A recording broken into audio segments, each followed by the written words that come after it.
On the morning of April 17, 1993, a delivery truck from Hillcrest pulled up to where the town of Elkwood, Virginia, should have been and found nothing. Not a road, not a house, not a person in sight. The street signs, power lines, and even the familiar church that had stood in the town square since 1881 were gone. In their place was only an empty field swaying gently under the cool spring wind. The driver, Alan Barrett, had visited Elkwood every Monday for over 7 years, delivering supplies to Martha's General Store. But on that morning, the town had vanished as if it had been lifted off the earth entirely. There weren't even foundations left, just a wide-open clearing where the town once stood. It was as if it had never existed at all. Authorities rushed to the scene. Helicopters flew over. The FBI sealed the area. But satellite images showed nothing unusual, just a blank patch of land. No sinkhole, no natural disaster, no evidence of evacuation. All 712 residents of Elkwood were gone. And the strangest part, every record of the town's location still existed. Postal routes, land deeds, school reports all confirmed that Elkwood was supposed to be there. 2 weeks later, a woman appeared on the edge of the site. Her clothes were torn, her hair matted, and her feet bare. She was identified as Clara Hensley, a 38-year-old librarian and lifelong resident of Elkwood. She was the only known survivor. Clara was disoriented, confused, and kept muttering the same phrase. The bell rang, and everything turned white. Under medical care, she recalled the night before the town disappeared. At exactly 3:33 a.m., Elkwood's old bell tower sign-in since the late 1800s began ringing. Everyone in town heard it. Some came out of their homes half asleep to investigate, and then a blinding white light swept over the town like a wave. Clara remembered standing with her cat in her arms, watching her neighbors stare into the light like statues. And then nothing. She claimed to have woken up alone in the empty field with no idea how much time had passed. The case gripped the country for months. The government kept the investigation quiet, while conspiracy theories spread across newspapers and radio. Some said it was a mass alien abduction. Others believed it was the result of a secret weapon test, but no one could explain what had happened to Elkwood or how Clara had survived.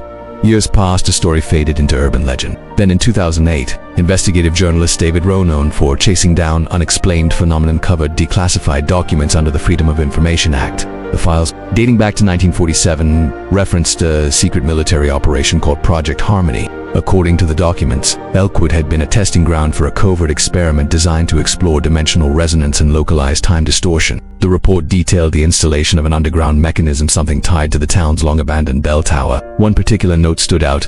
Under no conditions should the Elkwood bell be rung. Resonance, activation risks, breach of dimensional barrier, site remains unstable. Containment critical. The bell hadn't rung in over a century. Until the night the town vanished. David reached out to Dr. Rima Nair, an expert in acoustic physics. She was skeptical but intrigued. Together, they traveled to the Elkwood site, which was still sealed by a rusted wire fence and scattered government signs warning of radiation. Rima installed low-frequency recording equipment and monitored the area overnight. At exactly 3:33 a.m., every sensor triggered. There was no audible sound, but a powerful infrasound wave, the kind that can unsettle the human body, pulsed through the earth. The data showed a structured pattern, something resembling slowed-down musical notation. Embedded in the frequency was a distorted sound that neither of them could explain. When reversed and filtered, the sound formed a voice. It is opened. The next day, Clara contacted David after reading about his research.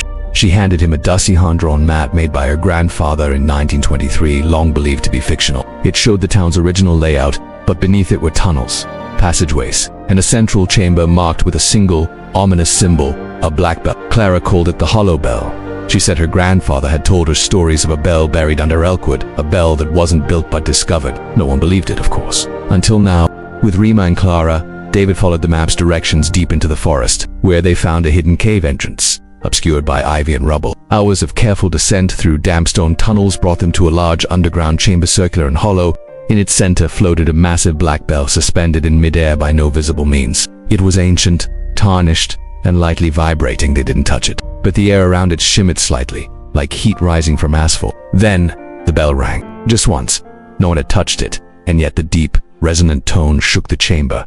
The ground quivered, the light dimmed, and all three of them felt something in their heads, not pain, but a pulling, like their thoughts were being Suddenly, dark figures began to appear in the walls around them, shadow-like reflections of themselves, blurred and distorted. The figures didn't move. They watched, flickered, twitched like damaged film. Rima, scanning the air with her device, whispered, "This isn't sound, it's a frequency gate." The bell, she realized, wasn't a machine for time but a bridge. Each ring thinned the walls between dimensions. Clara trembled, remembering how the townsfolk froze that night, how they were pulled into the light. It wasn't death, it was relocation.